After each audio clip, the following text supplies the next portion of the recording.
À Paname 360, aujourd'hui, nous recevons et nous discutons avec Denis Plante, qui est bandéoniste de formation, compositeur, auteur, homme de multiples talents, finalement. Homme à tout faire. Je n'osais pas le dire, mais c'est ça, qui va nous parler de son plus récent projet, le conte musical Les Lettres de Chopin, qui sont représentées dans le cadre du festival Classica. Denis Plante, bonjour. Salut Alexandre. Bonjour, Ouais, bonjour. Jack of all trades, c'est ça souvent qu'on Jack of all dit. trades, exactement, c'est ça. Eh Montréal. ben, donc, d'où vous est venue l'inspiration pour ce conte musical et que vouliez-vous raconter à travers celui-ci? C'est une bonne question. Ben, l'inspiration initiale, ça a été une longue, en fait, un long périple, on pourrait dire, qui a commencé une dizaine d'années avec mon frère Antoine Plante, qui est chef Mhm. d'orchestre aux États-Unis. Lui avait le désir de présenter des concerts de musique classique qui sortent un peu du commun. Et puis, au cours des années, on a présenté toutes sortes de projets comme ça. J'ai composé la musique d'un ballet qu'on a fait avec des danseurs du Houston Ballet. On a fait un opéra complet, un peu inspiré de l'œuvre de Baudelaire. On a mis en scène deux des livres de Schubert, mais sous version opéra. Et Mhm. donc, toujours dans cette lignée-là de s'intéresser comme ça à soit des compositeurs importants ou à des figures artistiques importantes, on en est venu à l'idée de faire quelque chose à partir de la musique de Chopin. Et puis là, on a exploré toutes sortes d'angles possibles en prenant pour compte que lui a un orchestre à cordes Mhm. et que moi, je suis aussi auteur dramatique. Et donc là, j'ai commencé à m'intéresser évidemment à la musique de Chopin. Je la connaissais bien déjà. Mais là, un petit peu en explorant tout ça, en explorant aussi sa correspondance, je tombais toujours sur des lettres où il se plaint à Paris que son piano n'arrive pas, que son Mhm. piano n'arrive pas. Et en creusant un peu, là, je suis tombé sur Un été à Majorque de Georges Sand.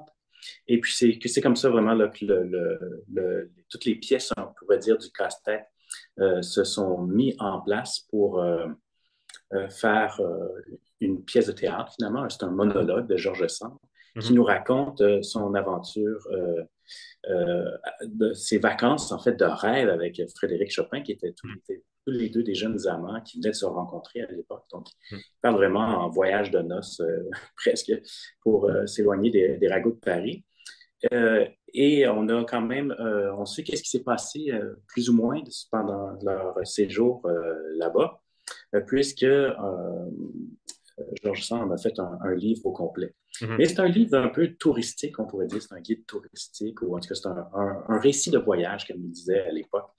C'était tout nouveau, cette forme-là de tourisme littéraire, on pourrait dire. Là. Donc, un genre de travail journalistique un peu, mais fait par des auteurs. Ouais. On sait, c'est que, eh ben, il pleuvait tout le temps et que le piano de Chopin n'est jamais arrivé.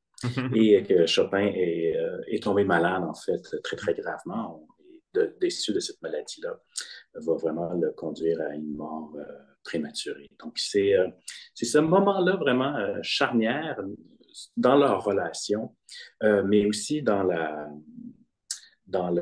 dire, dans l'élan créatif de Chopin, qui compose quand même de très, très belles œuvres, là, même sans piano, et Mhm. même s'il pleuvait tout le temps, il en reste pas moins extrêmement inspiré pendant cette période-là.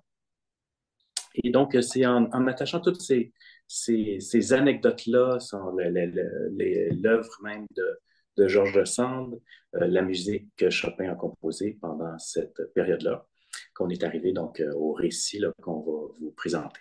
Comment se déroule un peu le processus de création pour vous en tant qu'auteur? Parce que vous l'avez dit, vous avez épluché bon, le récit de voyage de George Sand. J'imagine probablement de la correspondance peut-être qu'elle entretenait avec des gens à Paris où elle racontait un peu la même Mhm. chose de son séjour, puis justement cette histoire du piano qui n'arrive pas.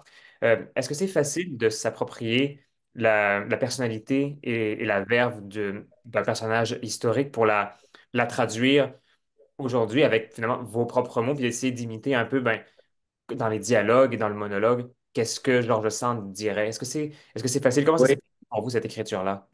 ben, je dirais que c'était très amusant, à vrai dire. Moi, c'est une expérience que j'ai adoré faire. Je l'avais un peu fait dans la bibliothèque interdite Mhm. déjà, qui s'intéressait à l'œuvre de Jorge Luis Borges, Et dans une certaine mesure, je reprenais un peu sa façon de voir le monde, peut-être. Et c'est un peu ça aussi que j'ai tenté de faire bien humblement là, en mettant des mots dans la bouche de George Sand.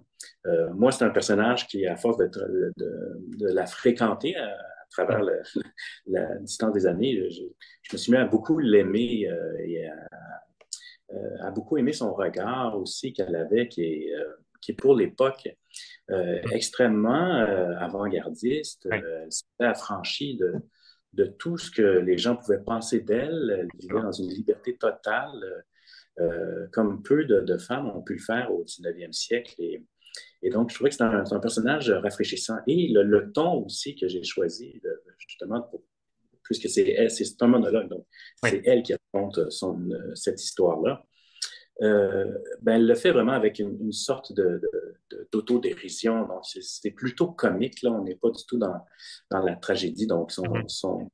son point de vue sur toute l'expérience est fait du point de vue d'une femme qui a vu beaucoup de choses dans sa vie Ouais. et avec le recul des années peut apprécier en quelque sorte la dérision de toute cette aventure. Mhm. Ça vous a pris combien de temps comme processus d'écriture? Vous la côtoyez depuis combien de temps, Je dirais qu'en général, la façon que je fonctionne, parce on fait une de ces productions comme ça, une ou deux par année aux OK, États-Unis, au d'accord. Texas. Mhm. Et en général, qu'est-ce qui arrive, c'est que moi et mon frère, on se réunit à l'île verte. Lui il arrive avec ses idées, et puis là, moi, je commence la recherche historique. Lui, il s'occupe de m'aider, par exemple, à trouver la musique ou encore les arrangements qu'on a dû faire, puisque toute la musique de Ouais. Chopin pour ce spectacle a été réorchestrée Arrangé. Ouais, c'est ça, c'était ma prochaine question parce que si j'allais à dire comment ça se traduit musicalement, parce que ça a été une période d'inspiration très, très féconde aussi pour Chopin. C'est là qu'il a pratiquement pondu ses 24 préludes et dont notamment la référence au temps qui transparaît dans le fameux prélude dit de la goutte d'eau. la goutte d'eau, Donc, ça l'a exactement. Ouais. exactement. Donc, justement, pourquoi avoir fait ce choix? Si on veut dire, ben, j'imagine, comme vous le dites, votre frère, avec son orchestre, c'était un peu tombé sous le sens que ce soit un arrangement pour cordes. Mais pourquoi? Oui, parce que ce que j'ai dû faire, en fait, c'est de la rétro-ingénierie. Là. C'est ça, hein? Donc, sachant que mon ensemble est un orchestre à cordes, Mhm. qu'avec les productions comme ça en musique classique, bien que ce soit du théâtre, on n'a pas des mois et des mois de répétition. Donc, Mhm. de mettre, par exemple, 10 acteurs ensemble sur scène, ce serait très, très compliqué parce que, au point de vue du temps qu'on a pour travailler la mise en scène, il faut que ce soit très, très efficace. Donc, avec un ou deux acteurs, ça passe encore. Je suis allé jusqu'à trois acteurs dans ce genre OK. de formule-là. Donc, c'est encore négociable. Plus que ça deviendrait compliqué. Mhm. Et donc, c'est pour ça que lorsque j'ai découvert cette anecdote où, justement, on parle de Chopin et il y a un piano, le piano n'est jamais là. Donc, ça Ouais, c'est ça. devenait comme Mhm. comme on dit, show don't tell. Donc, c'était, Mhm. vous voulez voir c'est quoi, pas de piano? C'est ça, il est C'est pas, ça. le piano n'est Effectivement. pas là. Là. D'accord. Mhm. Donc, c'est un peu comme ça qu'est venu ce mariage-là, cette idée-là. Donc, c'était comme un mariage parfait. Beaucoup Mhm. plus parfait, en tout cas, que la relation de Georges Sand et de Chopin Ouais. à la fin de cette aventure. Mhm. Et justement, bon, dans le choix des œuvres justement qui ont été faites, j'imagine que il va être question des 24 préludes, mais pas que. Donc, comment vos choix musicaux ont été guidés avec votre frère et aussi avec Stéphane Tétrault, qui est le directeur musical pour, euh, pour l'occasion euh, de ce concert-là, et qui est un collègue et un ami à vous dans lequel vous collaborez fréquemment. Ah oui, c'est ça. Donc, avec Stéphane, ben, je suis en tournée avec lui, en fait, depuis presque 2 ans maintenant, avec le Mhm. projet Suite Tango. Ah, On vient de terminer l'enregistrement d'un nouveau disque mhm. qui va être lancé en janvier. Donc, on est beaucoup sur la route ensemble. Oui, Donc, oui. on a beaucoup de temps pour parler. Et sinon, plus précisément pour le choix du répertoire, ben, ça a été vraiment de l'essai-erreur dans la mesure où une fois que j'ai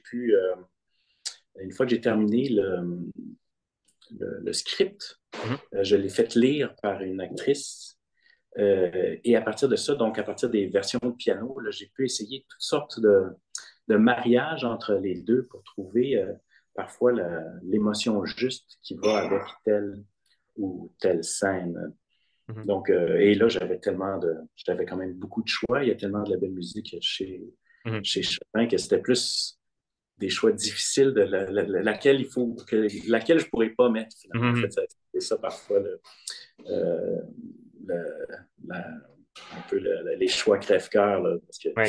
on pourrait jouer du Chopin comme ça. En plus, là, avec la qualité des musiciens qu'il y a sur cette scène-là, on aurait pu passer, je pense, 3 jours là, à les écouter. Mhm. C'est ça. Et est-ce que la jonction entre justement cet enrobage musical-là et le monologue de l'actrice, Georges Sand, qui va être interprété par Gabrielle Maria Gourde, comment ça s'est bien fait, ça s'est bien arrimé? Oui, ben oui, on a pu en fait déjà faire une lecture entière OK. du projet à deux, en tout cas, par morceau. Là, ça a été un peu compliqué réunir tout le monde parce que bon, j'ai plusieurs de mes musiciens qui sont aux États-Unis. En tout cas, Mhm. il y a les horaires de tournée. En tout cas, ça a été un petit peu casse-tête, là. Mhm. Donc, il a fallu travailler un peu plus tôt que je pensais sur tout ça. Mhm. Oui, écoute, même dans une version, on va dire, où il y a des morceaux qui sont comme séparés, c'est déjà émouvant, puis on n'est pas encore dans l'action dramatique, on n'est pas sur scène, il n'y a pas les éclairages, donc je suis vraiment confiant que les gens vont vraiment apprécier Mhm. ce spectacle-là qui est un vrai bonbon, en fait, parce que c'est à la fois drôle, la musique est splendide, jouée par des musiciens extraordinaires, Mhm. interprétée par une jeune actrice que les gens vont beaucoup apprécier, je crois. Mhm. Est-ce que le fait d'avoir choisi justement cette figure de George Sand pour les raisons que vous avez évoquées, était un meilleur moteur dramatique que si vous aviez, mettons, pris le point de vue de Chopin, par exemple, comme ça c'est souvent fait dans d'autres concerts ou contes musicaux où on prend, mettons, le point de vue du compositeur en lui-même qui parle de son œuvre et qui parle de son processus créateur. Est-ce qu'il y a une différence pour vous dans la manière dont ça s'est exprimé là-dessus? Ben, je crois que moi, je suis plutôt en faveur du décalage au théâtre. Mhm. Donc, Ouais. on dirait qu'il y a comme le regard sur le regard de quelqu'un d'autre à travers une vitre. Et puis, Mhm. plus on va dire qu'il y a Couche comme ça. Ouais.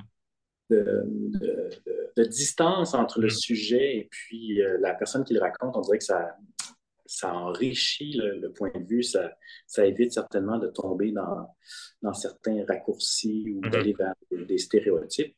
Et puis là, dans le cas de Georges Sand et Chopin, ça aurait été dommage que deux personnes qui essaient de se séparer de tous les stéréotypes, Mhm. on les recondamne à Mhm. une certaine figure ou à une certaine minceur, on va dire, de, de caractère, alors que ce sont à tous deux certainement des géants de l'art.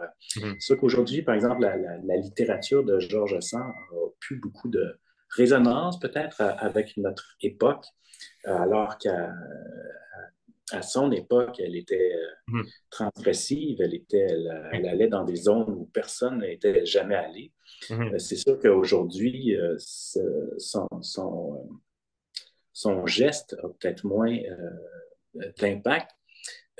Mais moi, je me suis donné la peine, moi, de relire quand même, justement, pour m'approprier un peu sa langue. Mhm. Et puis, plus je la lisais, plus j'appréciais justement son regard, très humaniste aussi. Évidemment, on est à l'époque de Victor Hugo, on est Mhm. à l'époque d'Alexandre Dumas, donc Ouais. on est en plein dans ce regard-là sur l'humanité qui est d'une certaine façon nouveau, où on s'intéresse aux émotions et aussi à l'aliénation, puis ça, c'est des sujets qui m'intéressent toujours. Hmm. Oui, puis effectivement, c'est une très belle idée aussi de donner un regard différent, puis de, de questionner un peu cette espèce d'idéation peut-être de la figure du compositeur qui est finalement très imparfait en bout de ligne.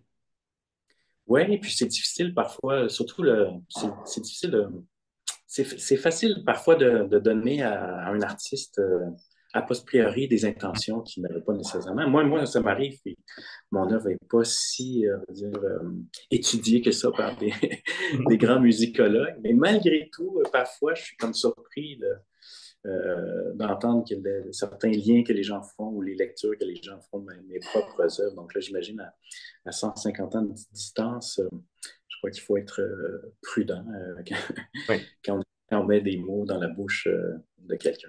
Moi, en Hmm. tout cas, je peux dire que j'avais beaucoup d'amour pour mon personnage, donc je pense que j'ai pas trop peur là, je pense pas que si elle écoutait ça, elle serait outrée de ce que j'ai pu lui faire Mhm. dire. Excellent. Donc, Les Lettres de Chopin, c'est un conte musical de Denis Plante qui sera présenté le dimanche 9 juin au Théâtre de la Ville à Longueuil dans le cadre du Festival Classica avec Stéphane Tétrault au violoncelle et à la direction musicale, Gabriel Maria-Gourde dans le rôle titre de Georges Sand, avec un ensemble à cordes constitué de Marie Bégin, Dominique Bégin, Elvira Mijbakova, Antoine Plante, votre frère à la contrebasse, dans des costumes et accessoires de Guylaine Petitclerc. Denis Plante, merci beaucoup de nous avoir parlé de votre projet. Hey, c'est moi qui te remercie, Alexandre. À la prochaine. À la prochaine.